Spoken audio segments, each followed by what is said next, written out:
Welcome back to the Upper Tier podcast, the football podcast that we bring you each and every day, practically at this stage, on the Dynamo Podcast Network. Head over to YouTube, smash that subscribe and bell notification button to get the latest content updates. And joining me today for a very special episode where we're going to be looking back at Premiership legends.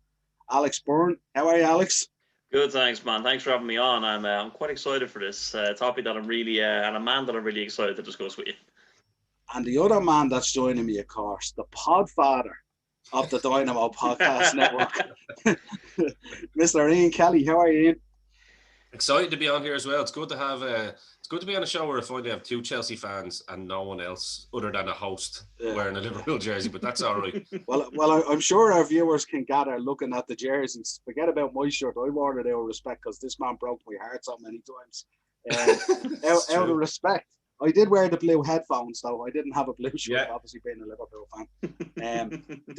We're going to kick off. This is a Premiership Legends series that we're going to look at, and it was triggered basically by me the other day, where a certain journalist from a certain paper that would never ever be mentioned on this show, no matter what, turned around and said that Sergio Aguero was the greatest foreign import into the Premiership. And that took me back a little bit. I started going through names in my head. And I mean, obviously, for any Manchester United fans out there, Peter Schmeichel jumps to mind. But I said, I'm going to kick off a Premiership Legends series, and I'm going to do 2 a month. And I thought there was no better place to start. I mean, everyone would expect you to start with Frank Lampard and Steven Gerrard and Roy Keane and Patrick Vieira and all these guys. Alan Shearer, of course, and all. Yeah, but I said there's no better place to start than with Mr.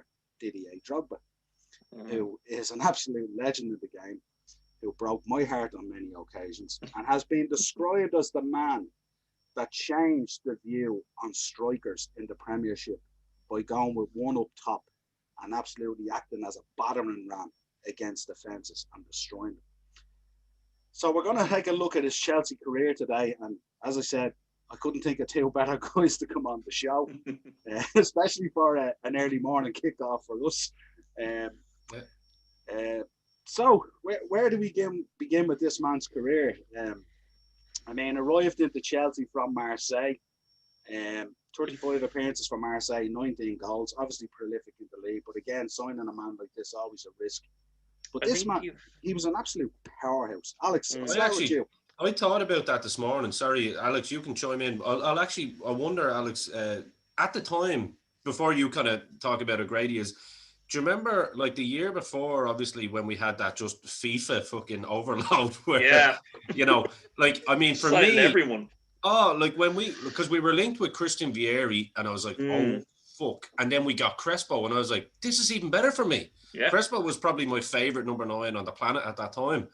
And when Drogba came in that year with Mourinho, I was like, I love everything Mourinho's doing, but sending Crespo out on loan and buying this lad to replace Crespo, I'm not really happy with it. I just wanted to start that narrative off. I was going to touch on that because, I mean, when he was signed, I think he was signed for 24 million, which at the time was a pretty fucking substantial amount of money. But I remember Mourinho, the conversation he apparently had with Abramovich, Roman was like, I'm not 100% sure about this guy, but Jose was like, no, look, just pay the money. Don't ask questions. Just get me this guy. And I always remember in the media were trying to have a go at Mourinho, going, oh, you've signed this guy from the French league for 24 million. I think it's a waste of money. He's 26. He's this and he's that. And Mourinho's famous quote about Drogba was, don't judge him now. Judge him when he leaves. Let's see what he does. Yeah. And if you remember, like, his first couple of seasons, he was, you know, that great striker up front. He scored 2 goals in the League Cup final that year against Liverpool at the time. And he was a powerhouse up front. But I think it was the 3rd season when he got, you know, we'll admit the first couple of seasons he was a bit... he wasn't prolific. He was a bit theatrical. Yeah, he was a bit theatrical with his divers. And once he got that out of his game, the 06-07 season, man, like, I think he scored 33 goals that year. He was that was the season, yeah. Because I think that first year he came in, everyone thought Kesman was the bargain. Because we got him for like 5 million, and Kesman had been like pumping 30 plus goals a year in the Dutch league, and everyone thought he's come from PSV. The last striker to come from PSV to the Premier League done pretty all right for himself. A certain Ruud van Nistelrooy. So I think people were like, "Whoa, this is pretty good business." But then obviously one bombed, but I think we did see early on there. That's a great point you made, Alex. We did see early on that Drogba starts scoring goals in big games, and like namely there's two teams in particular, and they both wear red and white, and it's Liverpool and Arsenal that in particular fucking probably couldn't stand the sight of the lad. You know what I mean? Yeah, especially Arsenal. Like, he had a bloody vendetta. I think it was 12 goals in 12 games. Well, I mean, it goes to show, I think, how popular Drogba was and just how good of a guy he was. Because I was actually talking to a friend of mine last night who's an Arsenal fan, and I was on the podcast, and he said, man, he scored 12 goals in 12 games against us. I used to hate the sight of him, but my God, he goes, I still love the man. He goes, I thought he was a legend. Yeah, I think most neutral football fans would turn around and be a fan of Didier Drogba. He was an absolute powerhouse.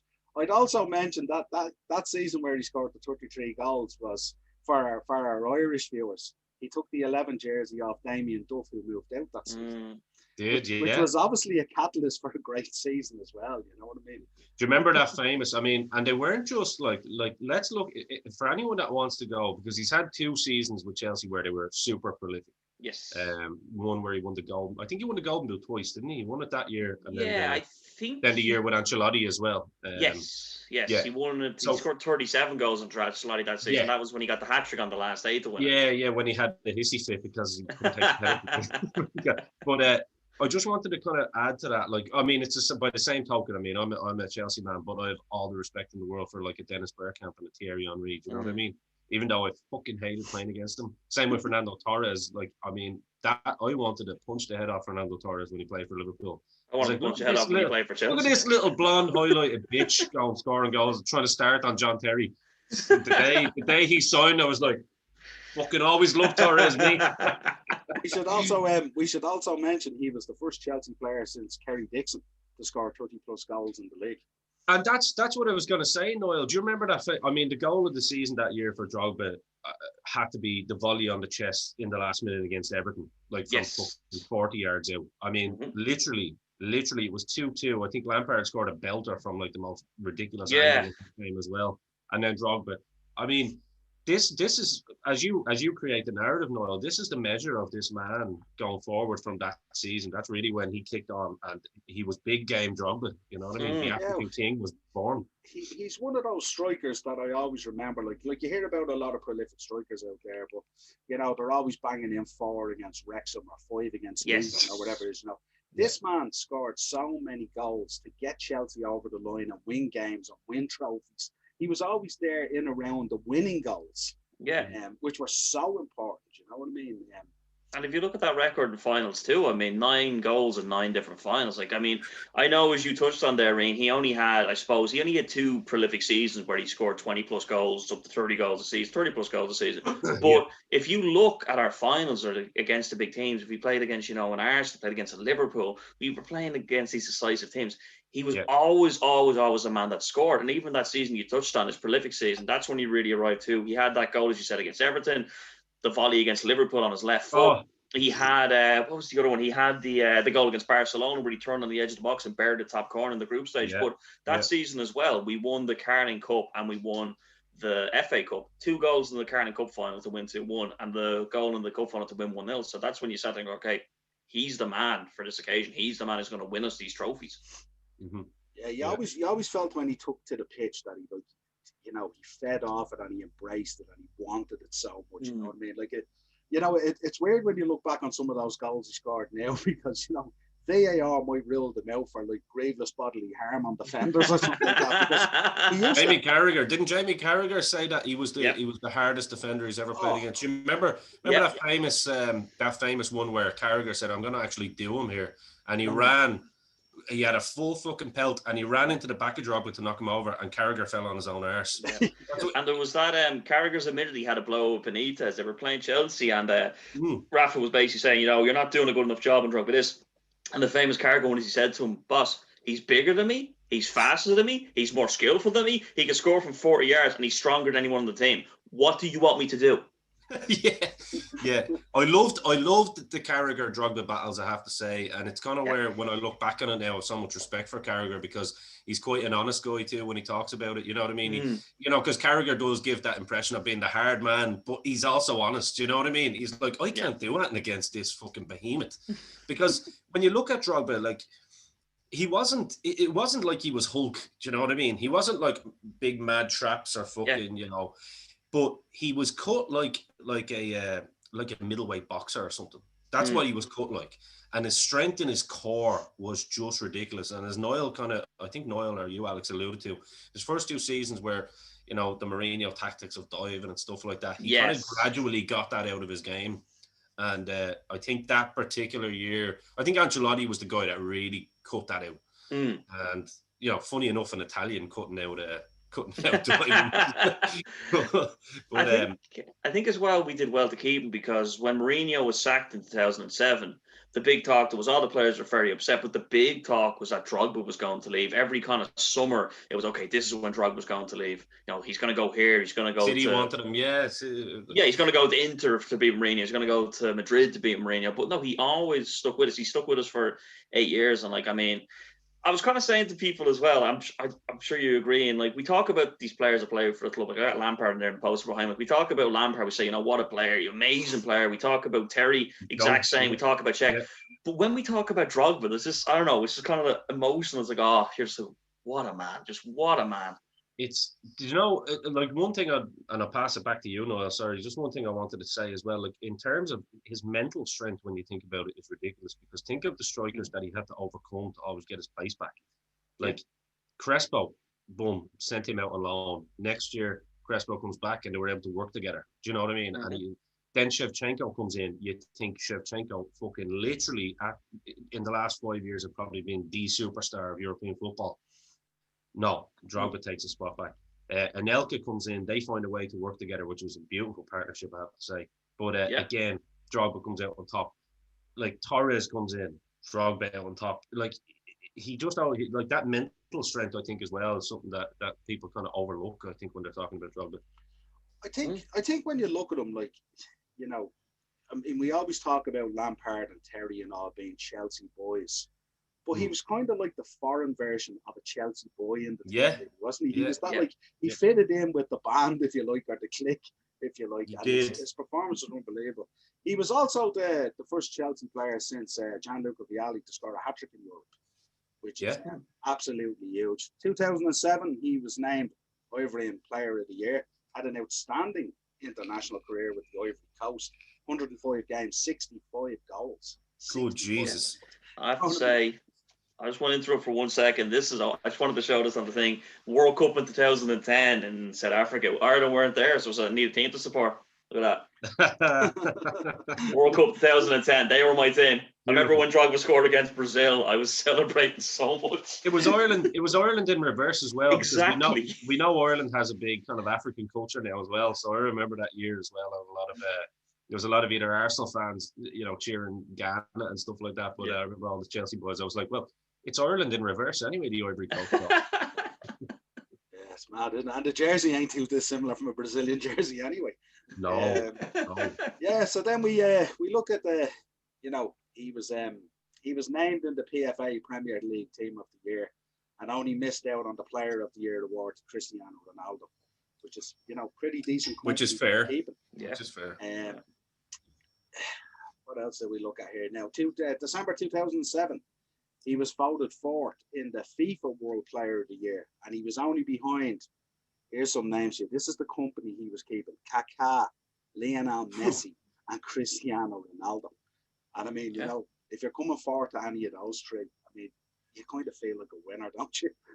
Do you remember that battle, that rivalry Chelsea had with Barcelona as well? Yeah.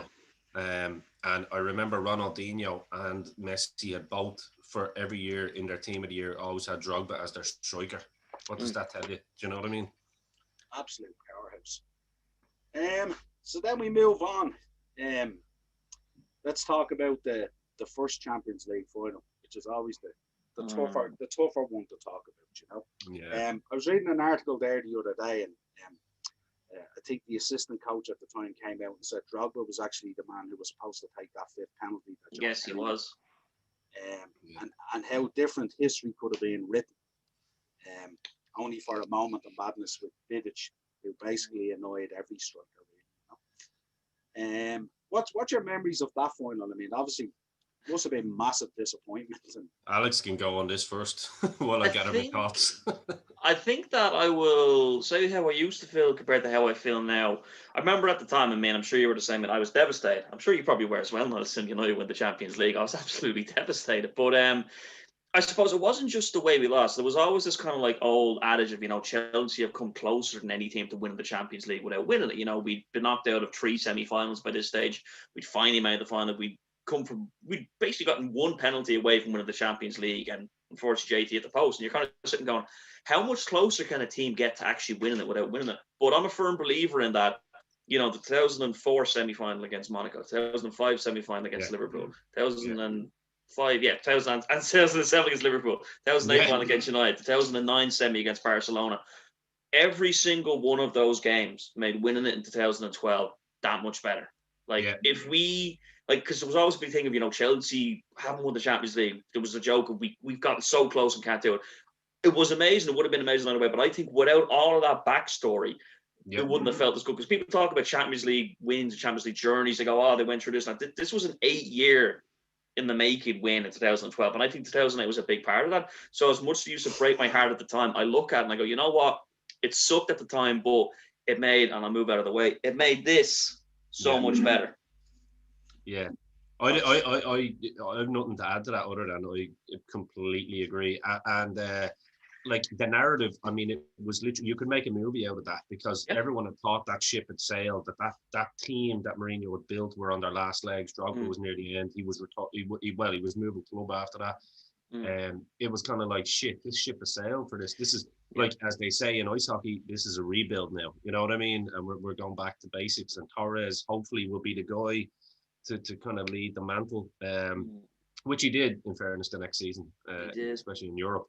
But I think, I'm sure we'll talk about Torres, Niall as Premier League legend as well. Like I just think he gets an unfair shout when it comes to his Chelsea career. I think he's done quite a lot. But Drogba, and here's something, I'm wearing this, right?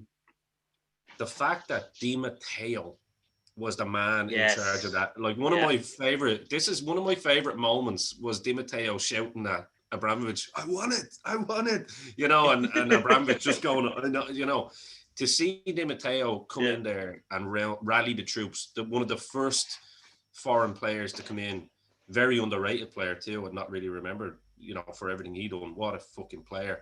To come in and to win that cup. That narrative for me is just, you couldn't write that. Like, if you told me Chelsea would never win the Champions League again, but that would be the moment, and that's how the story would go. Yeah, I'm good with that. I always remember that one as well, because the team had him and they were throwing him up in the air. And Di Matteo wasn't a big lad. And I always remember, like, when you see teams throwing their managers up in the air, it's kind of slight, But I remember they were throwing Di Matteo up in the air, and he was catching so much air. He was going way up and way back down. Yeah. And I just remember it was unbelievable. It was. He also passed Peter Osgood's record in European football in terms of scoring, this is a man now who's continually surpassing, equaling, or breaking records all the time and scoring such important goals. He was also the first man to be sent off in the Champions League final since Jens Lehmann, and he was the first ever player sent off for violent conduct, if that's what you want to call it. This is what they call it, Then we move on. The fucking disgrace. It was. I remember that, and it was I still remember that final as well. I always joke, like, we played so well in that final. It was the final that we were on the back foot for 120 minutes that we won. But in 2008, I thought we played so well at the time. But just to touch on the Champions League, I know you guys were talking about the team Mourinho built. Fun fact, that 2012 Champions League final was actually the last time that Cech, Terry, Drogba and Lampard were all at Chelsea together. Yeah, because Drogba came back and Lampard had gone. Yeah, exactly. So that was the last time. Mm-hmm. Yeah, so then we started out, we went to the 08-09 season, and he picked up a few injuries and suspensions, so he sort of kind of lost his place in the team. Scolari was the manager at the time, favourite Nicolas Anelka. Again, Nicolas Anelka, another beast of a striker. Yeah. And that was his best. Nicolas Anelka, I'm sure you'll talk about him at some point on this series, like, enjoyed his best career at Chelsea, realistically, because it's the longest team he stayed at, 4 years, and incredible season. Sorry, just no problem at all. Then Gus Hiddink comes in again and obviously regains his place. Uncle Gus scores 4 in 5 games. And then we move on to Carlo Ancelotti comes in. So we're seeing the Chelsea manager merry-go-round going. And he signs a new contract with Carlo Ancelotti. Scored his 100th goal for Chelsea in a 3-1 defeat to Wigan. Which might have taken a little bit of the shine off it, but again, Yeah. 100 goals, like 100 goals. Yeah. You know? Helped Chelsea to a Premier League title and scored a hat-trick in an 8-0 win over Wigan. So that made up for the original 3-1 defeat. I was going to say, yeah. That was his third league medal. Yeah. And again, in doing so as well, he also took the golden boot off Mr. You-know-who, Wayne Rooney, which I'm sure made it so much more sweeter. I fucking did. I remember where I was that day. Yeah, it was amazing. So let's move on. We've indulged a little bit in the final that you lost. Let's indulge in 2012. Ian, Is that still the record as well? That season for the most amount of goals scored in the Premier League, or did City break that eventually, or is it? Yeah, level? City eventually broke it, but at that point it was the most goals, and also that was the season as well where he scored in his third FA Cup final when we beat Portsmouth 1-0 because he'd scored. That was also the season, like a time when defenders could actually defend. Let's not forget that. I mean, you had Liverpool there with obviously Liverpool, well, until last year had the best defender in the world, but you know, they actually had proper defenses. You know what I mean? Like these Wigan teams could just sit and park the bus. West Ham's could park the bus. Nowadays, it's almost like fucking basketball in some ways. Like, sorry, Noel, go ahead. Yeah, no. So let's indulge now in 2012. Let's talk about that Champions League final. The great Bayern Munich, of course. Yeah. Talk to me, Ian, talk to me about it. That day, the final. I'll tell you, a lot of things happened that day. In that 90 minutes, my sister came out of it with a burst eardrum from my voice. I know I come across nice and calm on these podcasts, you know, but we were planning to go out and celebrate. We were planning to go out for a drink that night, actually, purely, and I think I was actually meeting up at Coach Paul Tracy, actually. And I remember my brother going, if Chelsea lose, this is no way I'm going out with him, because he's definitely going to go down and riot. Like literally, I swear to God, and I'm sure Alex can take on from me here after this, but like every emotion that you can imagine, from waking up that day to wondering what the team sheet will be, to hearing Bosingwa is going to possibly play fucking centre back. Ryan Bertrand, the fucking rookie, is going to play on the left wing. You know, Kalu is going to have to start. And you're just like a mix of emotions where you can't actually take a step back and go, right, how do we actually get through this? Do you know what I mean? Yeah. What about you, Alex? Yeah, like it's one of those weird days, man. Like I know you say you've got so many days, but we're coming up to, what is it now? 9 years ago nearly. But that day I can remember just everything, you know, what I did, what I wore, who I spoke to. And same with yourself. Like, I mean, I remember just watching the game, and it wasn't like I was watching a football match. It wasn't like, okay, so I was like, no, it was like, I was watching like, we have to win this. I was like, there's no, like, my mind, I was like, the world doesn't continue if we don't win this. Yeah. This is, we have to, like, I don't know how to describe it apart from, you know, even the way we got there, like the 8 years, but, you know, the comeback against Napoli, overcoming Barcelona in the semi-final. I was like, you know, this is it. This is when we win. And it was, I don't know, I just went in and I was like, I've no doubt that we're going to win. I was like, we have to do this, and we're going to do it, because there's no way we don't win this. And I just remember when we won, man. Like, I've celebrated like games, I've shouted, screamed, but I just fucking lost it when he scored that penalty. It was almost like a state of shock as well, because, you know, you're thinking Chelsea won, but you're just like, oh my God, Chelsea won the Champions League. Like, this thing that we could never do, this thing that was never able to happen. It didn't feel real until I saw the cup. I swear to God. Like, do you guys do this, you know, when it's your team and you do pussy out and you're like, oh, and you're kind of almost trying to take a sneak through your fingers, like, but as soon as I was like, I'm not going to look, I just want to hear everyone celebrate or else go fuck.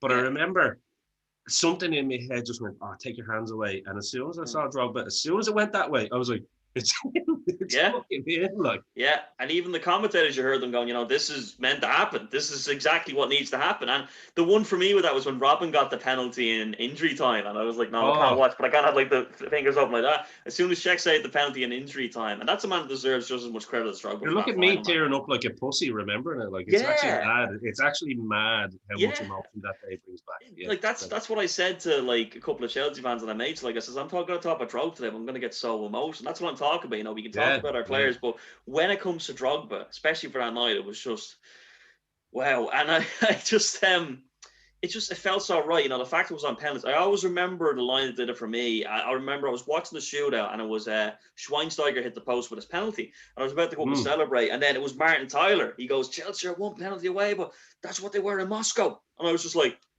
oh my god, typical Martin Tyler. Yeah, but I was just sitting there like, oh my god, I was like, but I was just sitting there and like I kind of just, that's when it really hit me, because I was like, oh, we're gonna win, but then it hit me like, hang on, this is the same final as 4 years ago. Yeah, it's exactly what happened.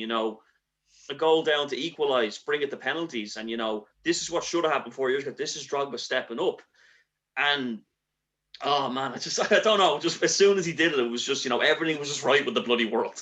Can I say one thing? Can I just say one thing as well about how important it was for our club? Because if you remember, Niall, back early in Dynamo's dozen, I had Paul Canaville, the first black player to ever play for Chelsea, who is getting better now. So good. Thoughts and prayers with Canaville and his family. Canners, as they call him. But like the man that suffered the most hideous and fucking ridiculous racial abuse that you can imagine back in the day, playing for the club that he fucking loves and supported. And we remember Desailly getting fucking stupid monkey chants and all that, and he's pointing at the badge, wearing this particular jersey, actually. Yeah. Going, I'm playing for fucking you. And to see a full circle that Chelsea just get rid of the fucking redneck white supremacy fucking element out of the club completely. Yeah. And the hero of Chelsea Football Club that had this stigma of racism is now Didier Drogba, the African king. I just thought I'd throw that in there. I think it's brilliant. Yeah, and it was just like, I mean, I again, Martin Tyler's commentary, he says, he's immortal at Chelsea. Like, as soon as it happened, you were like, this is like, my God, I remember saying, build a statue tomorrow. Start building the statue tomorrow now. Oh. Because it was just, again, like, it's so weird looking back 9 years later, because it was this thing of, as a Chelsea fan, I was like, especially after the United final, and then after Barcelona the next year with Iniesta's goal in the 93rd minute, which, by the way, that is the biggest robbery you'll ever see in football, that game. Yep. I was just confined to the fact that I was like, we can't win this. But then when we got there in 2012, as soon as we knocked out Benfica and got Barca, so I think that we're going to get this. And everybody talks about Torres' goal in the second leg, and quite right, but Drogba scored the winner in the first. Yeah, Raul Morelos, but Drogba scored the winner against Barca in the first leg at the Bridge. Remember that night, 1-0? Yeah. Morelos was a nice gift from Liverpool that year, actually. Yeah.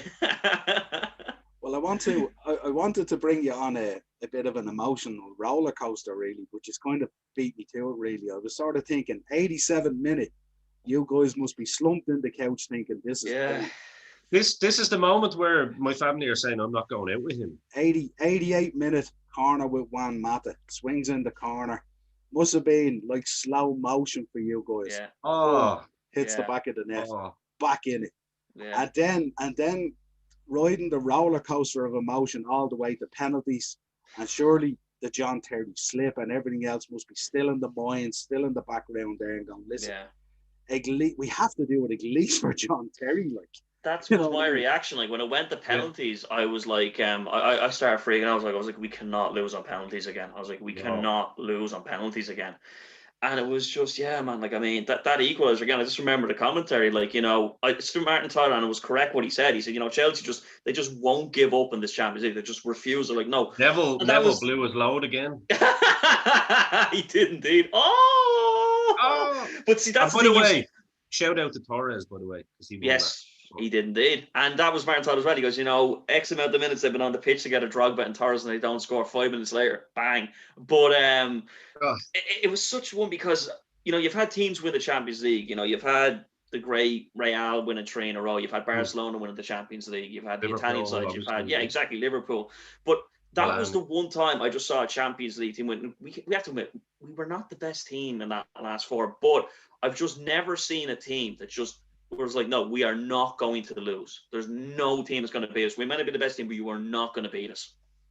There's that night as well. Actually, was the night where my bad blood with Liverpool actually came to a halt. Because, like I mentioned, I was out with Paul Tracy afterwards, and we were drinking away. And everyone who knows Paul Tracy knows that boy can drink. And I have to say, all the Liverpool fans, they were and actually Phil Boyd. Shout out to Phil Boyd as well. He was a City fan there, and it was like all the teams other than Man United, say, Liverpool, City, were actually so delighted for Chelsea. It was just one of those things, And I think, Niall, you can probably speak on that better than we can. Was that just because that you had grown up or you had been around that particular team and said they deserve it, or what was it? That would have been part of it, but I mean, at that time, if you remember, like the success of Chelsea and all, I mean, you guys were really the benchmark. Yeah. You know what I mean? And like, apart from, I mean, nearly all the league, has disdain for Man United in the way, because Man United tend not to, react that way in reverse. You know what I mean? So that's why they don't get it back. But I mean, I would always want a team from the Premiership to do well. With the exception of United, because it does never recourse. Same. So that's the only reason. It's just there's never recourse. You know what I mean? Yeah. I'd also mention that headed goal that he scored was his 9th in 9 cup finals. Oof. Exactly. Yeah. That's an amazing record when you think about it. Like, that's the measure of the man. He gave a penalty away then in extra time. I remember. Again, I just sank back into my seat. But if I could just go to your point there, though, a mate of mine, and we could tie back into this, because a good friend of mine, a guy called Paul, I talked to him about that final, and he says, he basically said for that final was more or less a Chelsea. He's a Liverpool fan, but he said for that final, he was a Chelsea fan. He said when Chelsea won, he reacted like a Chelsea fan. And I said the reason wasn't because, he wanted the team to do well. The main reason, he always says to me, that he wanted Chelsea to win the final and react the way it is, because he wanted Drogba to win the Champions League. He says, I want him to win. Yeah. So then we go to November. In November 2012, there was a poll of 20,000 Chelsea fans. And I'm only going to assume that all 20,000 voted the same way. But Didier Drogba was voted the greatest ever Chelsea player. Yeah, I have that magazine still. Yeah.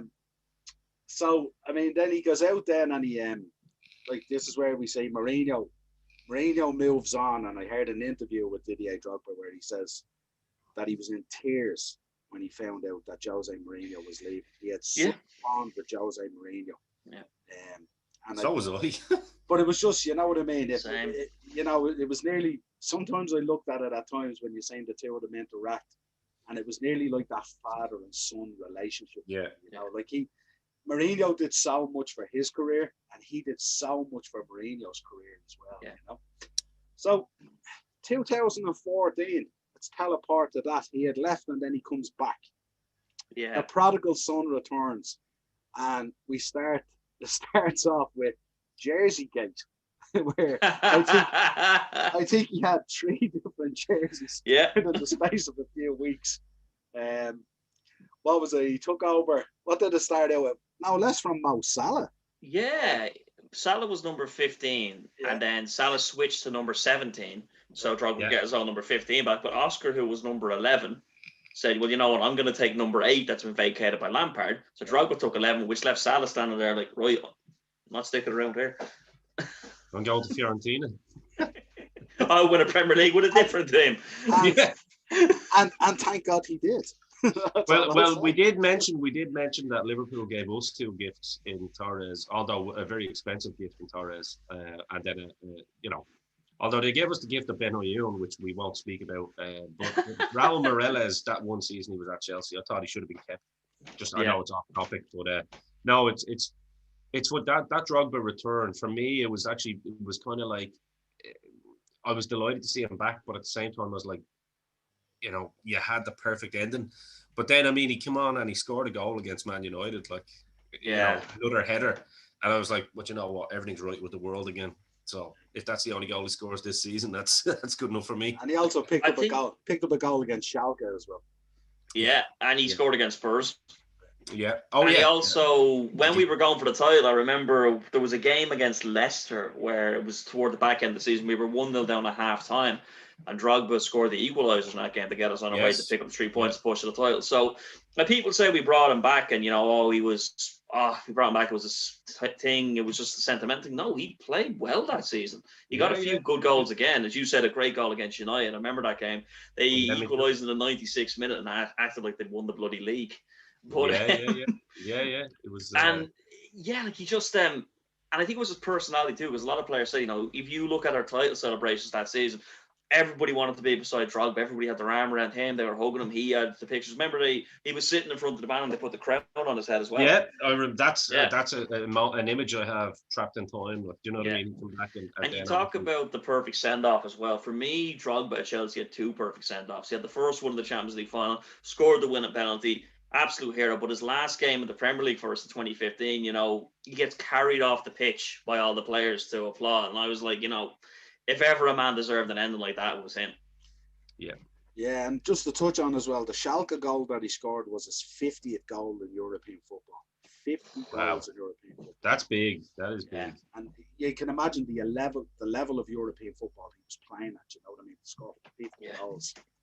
Yeah, Man United fans still try and be salty and say that he wasn't prolific. Okay. Yeah.